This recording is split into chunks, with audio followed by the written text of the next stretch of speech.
Hi, welcome to Akshara kitchen. ಇವತ್ತು ಮೆಂತ್ಯ ಬಾತ್ ಮಾಡೋದು ಹೇಗೆ ಅಂತ ನೋಡೋಣ. ಬೇಕಾಗಿರುವ ಸಾಮಗ್ರಿಗಳು: ಶುಂಠಿ, ಹಸಿಮೆಣಸಿನಕಾಯಿ, ಬೆಳ್ಳುಳ್ಳಿ ಪೇಸ್ಟ್ ಸ್ವಲ್ಪ, ಗೋಡಂಬಿ ಸ್ವಲ್ಪ, ಪಲಾವ್ ಎಲೆ, ಚಕ್ಕೆ, ಲವಂಗ, ಸೋಂಪು, ಈರುಳ್ಳಿ, ಕ್ಯಾಪ್ಸಿಕಮ್ ಮತ್ತು ಮೇಥಿ ಲೀವ್ಸ್, ಎಣ್ಣೆ, ತುಪ್ಪ 2 ಸ್ಪೂನ್,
ಮೆಂತ್ಯ ಲೀವ್ಸು ಚೆನ್ನಾಗಿ ರೋಸ್ಟ್ ಆದಮೇಲೆ ಆನಿಯನ್ ಹಾಕಬೇಕು.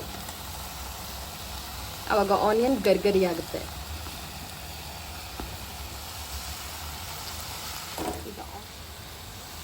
ರುಚಿಗೆ ತಕ್ಕಷ್ಟು ಉಪ್ಪು, ಮಿಕ್ಸಿಗೆ ಕೊಬ್ಬರಿ, ಪುದೀನ,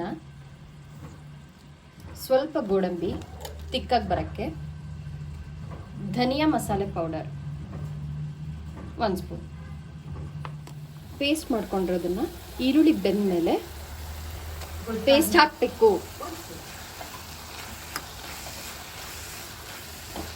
ಆಮೇಲೆ ಮಿಕ್ಸ್ ಮಾಡಿ ಸ್ವಲ್ಪ ಅರಿಶಿನ ಆ್ಯಡ್ ಮಾಡಬೇಕು. ಈಗ ಇದು ಬೇಯೋವರೆಗೂ ಒಂದು ಸ್ವಲ್ಪ ಫ್ರೈ ಮಾಡಬೇಕು ಎಣ್ಣೆಲಿ. ಕೊಬ್ಬರಿ ಪೇಸ್ಟು ಹಸಿ ಸ್ಮೆಲ್ ಹೋಗೋವರೆಗೂ ಎಣ್ಣೆಯಲ್ಲಿ ಫ್ರೈ ಮಾಡಬೇಕು. ಈಗ ಗೊಜ್ಜು ರೆಡಿಯಾಗಿದೆ. ಸ್ಟವ್ ಆಫ್ ಮಾಡಿ ಅನ್ನ ಬೆರೆಸಬೇಕು. ವೈಟ್ ರೈಸ್ ಹಾಕಬೇಕು, ಎಷ್ಟು ಬೇಕೋ ಅಷ್ಟು.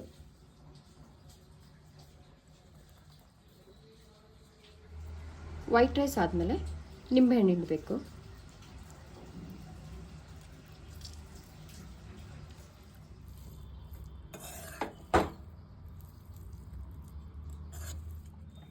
ಈಗ ಮೆಂತ್ಯ ಬಾತ್ ಸವಿಯಲು ಸಿದ್ಧವಾಗಿದೆ.